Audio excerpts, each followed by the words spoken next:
So now we're going to learn how to finish our Builder Gel overlay services. So your options can be leaving it just as plain Builder Gel, which of course we're going to remove the inhibition layer, the uncured gel, because we don't want to leave uncured gel on our clients. It's sticky and it's unsafe. So to do that, you're just going to grab a lint-free wipe and your remover and cleanse off that sticky layer, which we're going to do on our ring finger here. And that's just cleanser, lint-free wipe, wiggle and wipe to get it off efficiently. Try not to push the uncured gel up into the cuticle area and obviously the living skin of your client. Wiggle and wipe it off the nail and leave as little uncured product on their skin if at all possible, and that is perfectly fine just like that. You could leave that as is and your client will just be seeing the Builder Gel colour for their entire next few weeks, or you can go over it with a traditional polish, or they can polish it with traditional polish at home. That's an option as well. They can also, if you polish it with traditional polish now, they can use nail polish remover to take the traditional polish off in a week and redo it with whatever colour they want, and they will not damage the BIAB unless they soak it. There we go. Good to know. So that's an option. And to show you the comparison of what top coating just straight Builder Gel or not top coating your Builder Gel overlay looks like, we're going to top coat this nail and compare them. So to top coat this nail, we are going to use Artistic's glossing gel, just again because we don't have the entire line of every single Builder Gel we're showing in this course. We don't recommend mixing lines at all, but for the purpose of this video we will be showing you a gel top coated nail.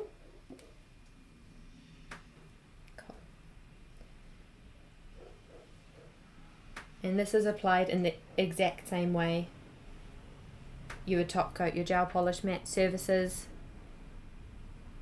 3 strokes capping the free edge and give that a full cure. It doesn't need low power mode or anything. Beautiful. Alrighty, so we've fully cured our glossing gel, and we're going to remove the inhibition layer from it.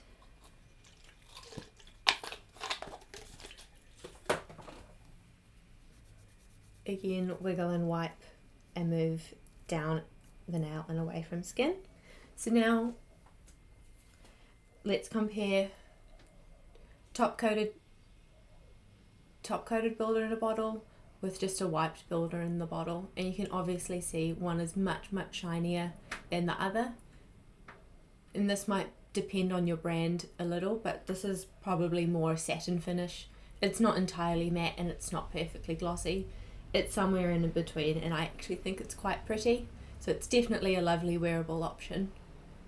But that is a beautifully top coated Builder Gel overlay. And the reason for the extra shine is that Top Coat is formulated specifically for the shine. So it's formulated so that the molecules tighten really tight. The less porous something is, and that so therefore the tighter the molecules are, the less imperfections, and they're microscopic imperfections, but the less imperfections there are to refract light, and therefore you get shine. Whereas something porous or more porous is going to bounce the light around differently, and therefore, like, because the BIAB itself is formulated for strength, they're not prioritizing shine at all. You don't get that super glossy finish. But it's also the reason that if you were to soak this off, you would have to etch the glossing gel, because although technically it's soak off, if you don't etch it, it will take a lot longer because it is more tightly bound. There's porosity again for you. Yeah. If that's a word. It's following us today. Porosity. Beautiful. Alrighty. So your third and most common option for finishing a Builder Gel overlay is applying a coloured gel polish and then finishing that with a top coat. For the purpose of this video, we are still going to be using Artistic because we don't have the full range of gel bottle products. We do highly recommend that you use the entire line, but to be as safe as possible, I am going to remove the uncured inhibition layer off this nail before applying gel polish, and we would consider that a fairly safe way of carrying your service if you are going to be mixing brands, because I'm removing the uncured gel and not mixing the gel bottle builder in a bottle uncured gel with the uncured gel of Artistic Colour Gloss. Beautiful. So we've just removed that inhibition layer, and because a gel polish needs either a rough or sticky surface to adhere to, we will buff this nail briefly.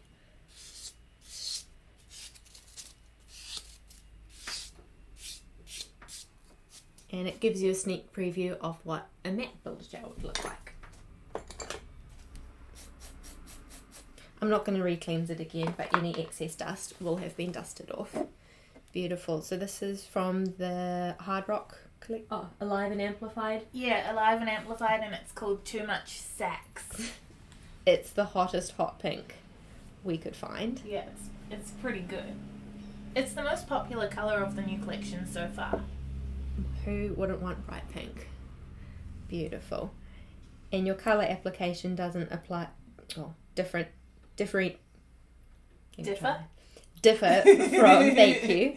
From a regular gel polish manicure. We're only 6 hours into filming non-stop. That's okay, you know what I mean. Beautiful. So 3-stroke application, cap the free edge, and fully cure it. There you go. Oh.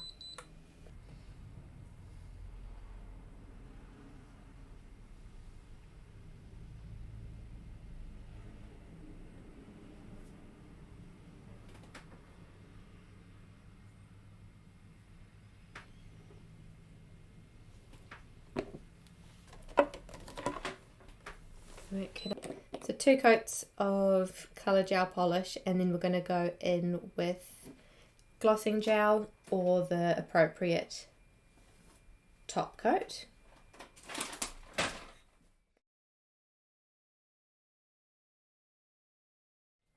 Hang on, let me pop that in and I'll start that again.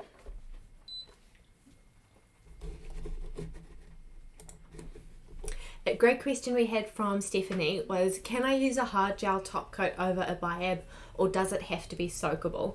By soakable, I think Stephanie means a soft gel top coat like glossing gel, or like most gel polish top coats are soft gels and soakable. And the answer Penny gave to that was, you can only put same or softer on top of anything, never put harder on top of softer. So I'll elaborate, because I feel like sometimes knowing the why makes people more likely to sort of remember something. So if you take a piece of glass in real life and you lay it down on a perfectly level piece of concrete, a really solid surface, you can walk across that piece of glass and it might crack in 1 or 2 places, but like it could not break. You can walk across the glass. If you take that same piece of glass and you put it on a mattress and you walk across it, it will snap every step you take.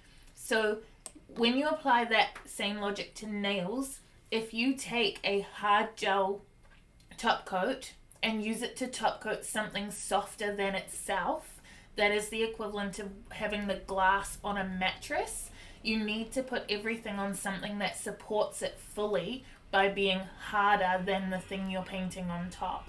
So you have to go same or softer with each new layer. Beautiful. Another question from Stephanie was, do all BIABs need a top coat? Which we can't answer for absolutely every potential BIAB out there, but for the majority of them, once you've cleansed the inhibition layer off a fully cured layer, they probably don't need a top coat. Just be aware of what your brand recommends in terms of staining, or just try that out for yourself, because obviously a less shiny untop coated nail it's more porous than a top coated one, and more porous surfaces do tend to stain more easily. And some of the brands that are more prone to over curing will recommend a top coat because the top coat protects the BIAB from UV light as you wear it. So a lot of top coats are UV resistant top coats, especially the ones that glow blue in a lamp. That's usually a sign that they have a UV resistant component in them.